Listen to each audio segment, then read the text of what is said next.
សក្តិណែនាំស្ដីពីឯកសារបញ្ជាក់ចំពោះការប្រាក់ក្នុងចំណោមបុគ្គលតេតិនអនុលោមតាមប្រកាសលេខ574សុតប្រកចុះថ្ងៃទី19ខែកញ្ញាឆ្នាំ2024ស្ដីពីវិធាននិងនីតិវិធីសម្រាប់បែងចែកចំណូលនិងចំណាយក្នុងចំណោមបុគ្គលតេតិនដើម្បីសម្រួលដល់ការអនុវត្តនិងជាមូលដ្ឋានសមស្របសម្រាប់កំណត់ការប្រាក់លើប្រតិបត្តិការខ្ចីប្រាក់ពីបុគ្គលតេតិនអគ្គនាយកដ្ឋានពន្ធដារសូមធ្វើការណែនាំកសហគ្រាសដែលមានប្រតិបត្តិការខ្ចីប្រាក់ពីបុគ្គលតេតិន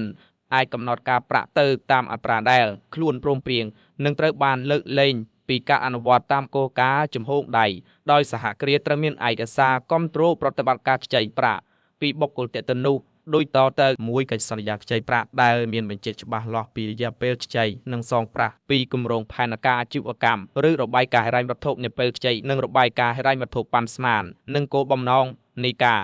ខ្ចីប្រាក់រួមនឹងសេចក្តីពន្យល់3សេចក្តីសម្រេចរបស់ក្រមប្រឹក្សាភិបាលក្នុងករណីសហគ្រាសខ្ចីប្រាក់ពីបុគ្គលតេតិនអត្រាការប្រាក់លើការខ្ចីនោះមិនត្រូវឲ្យនៅពីកម្រិតអត្រាការប្រាក់ពីផ្សារនៅពេលខ្ចីប្រាក់ទេសម្រាប់គោលដៅនៃសេចក្តីណែនាំនេះកម្រិតអត្រាការប្រាក់ទីផ្សារគឺជាមធ្យមនៃអត្រាការប្រាក់ឲ្យខ្ចីរបស់ធនាគារពាណិជ្ជធំក្នុងស្រុកយ៉ាងតិច5ដែលចេញជារៀងរាល់ឆ្នាំដោយអគ្គនាយកដ្ឋានពន្ធដារគោលសហគ្រាសដែលមានប្រតិបត្តិការតម្រូវការបរិយាប្រទានសាច់ប្រាក់ពីបុគ្គលតេតិនដែលមានអាយុកាលតិចជាង1ឆ្នាំដោយទឹកចាប់ពីថ្ងៃទទួលសាច់ប្រាក់រហូតដល់ថ្ងៃទូទាត់ជាក់ស្ដែងមិនចាប់ទុកថាជាប្រតិបត្តិការខ្ចីប្រាក់ទេហើយត្រូវបានលើកលែងពីការអនុវត្តការប្រាក់តាមគោលការណ៍ជំហរដៃខុសចំពោះប្រតិបត្តិការខ្ចីប្រាក់ក្នុងចំណោមបុគ្គលឯករាជ្យអត្រាការប្រាក់ត្រូវអនុវត្តតាមប្រតិបត្តិការខ្ចីប្រាក់ជាក់ស្ដែងដែលមានចែងក្នុងកិច្ចសន្យានិងមានឯកសារគាំទ្រច្បាស់លាស់មកប្រតិបត្តិការខ្ចីប្រាក់ក្នុងចំណោមបុគ្គលតេតិននិងប្រតិបត្តិការខ្ចីប្រាក់ក្នុងចំណោមបុគ្គលឯករាជ្យមិនតម្រូវឲ្យមានការជូនដំណឹងមកអគ្គនាយកដ្ឋានពន្ធដារឡើយសក្តិណែនាំលេខ151អាយរ៉េតចុះថ្ងៃទី22ខែមករាឆ្នាំ2014អំពីការកំណត់ចំណាយការប្រាក់របស់សហគ្រាសសក្តិណែនាំលេខ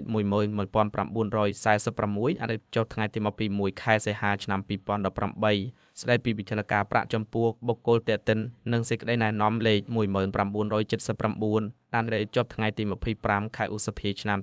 2022ស្ដីពីឯកសារបញ្ជាក់ចំពោះការប្រាក់ក្នុងចំណោមបុគ្គលតេតិនទៅនៅទុកជានាយកអគ្គនាយកដ្ឋានពន្ធដារសង្ឃឹមយ៉ាងមុតមមថាលោកស្រីជាអភិបាលបណ្ណាធិការ